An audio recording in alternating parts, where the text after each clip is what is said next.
Some years ago, we made a documentary about Donald Trump. It wasn't flattering. Trump screamed and shouted and threatened lawsuits, and it was never broadcast. But now we think it's time for you to see it, because the new Trump and the old Trump are the same Trump.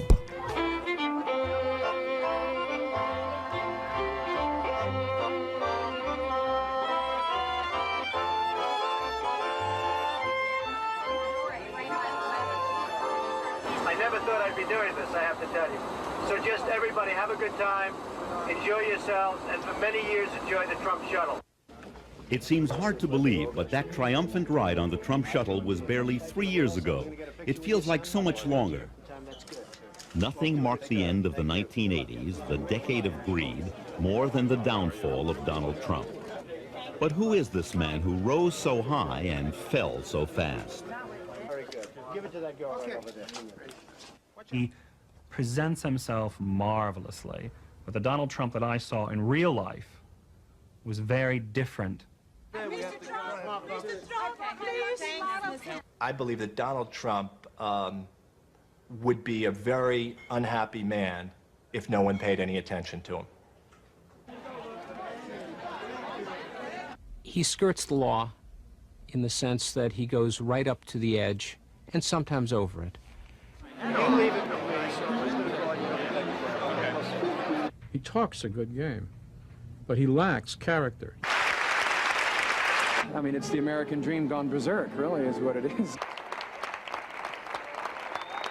But it wasn't only Trump's sometime friends and longtime critics who told us about his flaws. Trump himself unknowingly predicted his own fate. I think one of the most important aspects of the book is I try and find people that don't have it, because most people don't have it, and that's the sad part, and they want to have it, and they go out and they lose their money, they lose their families, they lose everything. And it's a sad situation. But you see it a lot with these hucksters that are on television selling deal books and selling, you know, records, and they never made 10 cents in their lives, but now they become wealthy selling the records, although most of them, if you've read, have gone bankrupt over the last year. So I guess they didn't sell as many records as they thought. But, you know, they sell, and these people put up their $500, and worse than that, then they go out and they borrow money against some leveraged house and this and that. Things that can't work, and I feel very sad for those people. Donald Trump hasn't had time to feel sorry for anyone in the last year. He's been too busy trying to save himself. It's so different now from his heyday, when he only had to want something to get it.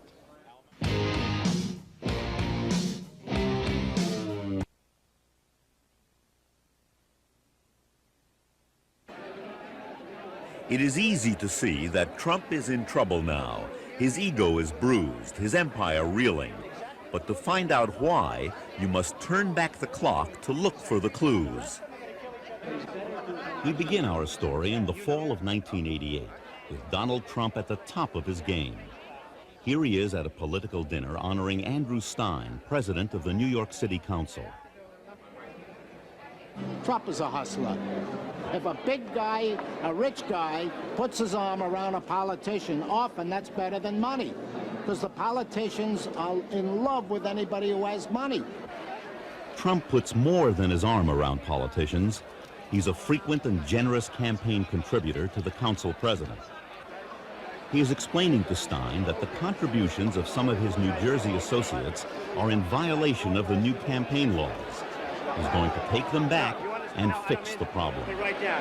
One guy from New Jersey, Andrew Stein, Andrew Stein, look, if you don't mind, I'll take a pass and get him corrected. You don't mind, eh? He doesn't miss a beat doing it, nor does he miss a camera turned in his direction. Boy, there's a lot of coverage tonight.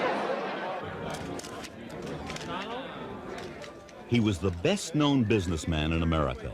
Compared to Lee Iacocca, he was Schwarzenegger. He was Stallone.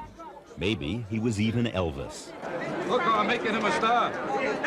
Look at this. He gets more headlines for what he doesn't do than what he does, because he's news just by showing up. Here he is at a charity event.